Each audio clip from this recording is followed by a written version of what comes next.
Well, hey there, everybody. It's Eric McGrath with Driven for Life, drivenforlife.com. And today we're doing something a little bit different. We're actually going to take some feedback that you've given to us, which is that you'd like to have something with a little more meat once a week. And so on Saturdays, we're calling them Saturday sessions. We're going to go for 5 to 10 minutes worth of information so that you can really dig in, get some meat behind it, get even more application, and we can have some fun with this. So you're going to need a pen and a piece of paper. Go grab one. So today we're going to talk about John Wooden. Now, John Wooden is the winningest basketball coach of all time. Unfortunately, he passed away this year at 99 years of age, and he lived a fantastic life, and he's left an incredible legacy. And his teachings are phenomenal about how to build teams, how to lead, how to be a great person in the world, all of these things. And one of his models, if you want to call it that, is something called a pyramid of success, or Wooden on leadership. And actually, I'm going to flash something up there so that you can take a look. And we'll have a PDF somewhere that you can download. You can look at this. We could go way in depth with this. Yeah, we're going to focus just on the base there, the platform that he builds everything from. And it's pretty incredible, because if you think about great teams, great teams, they're all around us, yet at the same time, sometimes they're hard to find. And I know that might seem weird, but a great team is not one that runs around and brags about themselves. Typically, they aren't talking about themselves. They're talking about everybody else, meaning they're giving back. They're like, yeah, we played great, but God, it was all these other people on my team that made it all happen. And you hear that in sports figures, and you can hear it in their voice. Some of them say the words, they don't really mean it. And then some of them say the words and they really mean it. And that parallels typically to teams that not only win, but teams that do great things. They build dynasties. They go on for long periods of time and create great things. And not just in sports, business, families. Those great entities, they're the ones that, it's not all about I. And you'll see this in this pyramid of success. So let's start that off. The first one there is being industrious. So I'll draw a little I here. And so I really want you to take your pen and piece of paper, write down, you're at the pause it right now, write down your thoughts on what do you think he means being industrious? What exactly does that mean to you? And how can you be more industrious in your workspace and in your family life? By your definition. What can you do? So pause it here, answer those quick questions, rewind if you need to, and talking about that, it's funny, being industrious and working hard, there's a lot of people out there that they subscribe to what I call the lottery theory. They're thinking, I'll buy a lottery ticket, or even better, I'm going to win the lottery, but I don't buy a ticket. That's a whole different subject. But those people that actually go through the effort, they buy a ticket, they sit down, they watch TV. That's part of financial success if they win. And what I mean by that is if they win, they get a bunch of money. So that's part of it. However, most of those people lose their money. We all know that. Most of them, they have the money for a short period of time, and for some reason they lose it.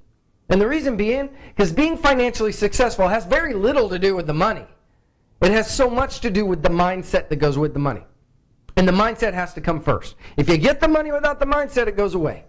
And part of that mindset is going out there and finding ways to work for it. Put yourself into it. Be a hard worker. And when I say work, a lot of people associate that with pain. Work equals pain. If you're in that case, change what you do or change your association. One of the two. But there's no reason to go through where we spend most of our lives not liking what we do. And again, that's another topic. But be industrious. Look for the work. Go for it. Put yourself into it. Next topic. Friendships. Great teams have great friendships. So I want you to think about work. Do you have great friends there at work? And if you do, great. You're nurturing those friendships. It's a two-way street. You don't have a great friendship because you show up and it happens. You have a great friendship because you put time into it. You care about those other people. You genuinely care about what they're into. And likewise, they care about you. And in turn, when those friendships foster, a trust builds. And people begin to know you, and they know it in depth. And, Marcus Buckingham wrote, Now Discover Your Strengths. He talks about in there that people that stay in a place of employment, they also have best friends there in most cases. Because they love what they do, or there's an enjoyment there that brings them back to it. So do great teams. Loyalty. And again, by the way, going back to friendships, pause the tape. What does friendships mean to you? And what can you do to build and enhance the friendships that you have? If you don't have the friends, what are you going to do to get them? And if you do have those friendships, how do we make them even better, bigger? Okay, so now we're moving on to loyalty. Now loyalty, again, write your definition. What does loyalty mean to you? And then, what are you going to do based on that definition? What are you going to do to be more loyal to the team? And again, that could be your family, that could be work, and however you want to describe that team. But how can you be more loyal to the team? And how can you be more loyal to the cause of that team, the direction that they're going? And here's why I bring that up. There are people, they're like, I'll never quit. I'll never quit. I'll never quit. Yet they don't even believe in where they're going. And they're just going. If you're that type of person, you got a couple of choices there. One of them is you find a way to get loyal to the cause. Or the other one is you need to quit and stop being loyal to something that you're not actually involved in or actively involved in or going for or loyal to the whole thing. So, two ways to look at that. Now, cooperation. This next block. Seems like common sense within a team that they cooperate. Yet, a lot of cooperation is making it more about the team than oneself. Taking the I out of it. You hear that there's no I in team, right? There's not. However, a lot of people seem to make it about them, about how well I did and what's going on. Well, it's about how well we work together that ultimately gets us there. So, how can you cooperate better? What's your definition of cooperation?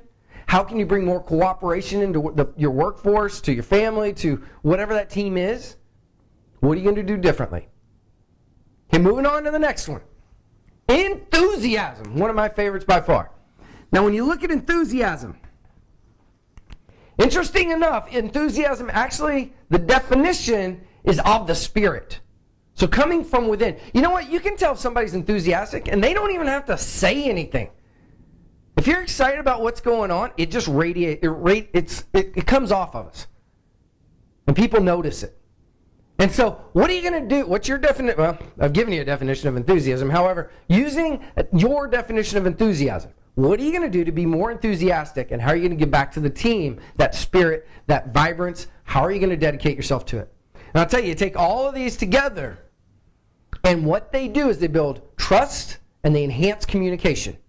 When these 5 pieces are working together, people trust each other at a different level, and they start communicating at a different level. They're telling people because they're not worried about what they're saying. They're putting it out there, and you know what? That team will fail together, learn from it, and grow through that.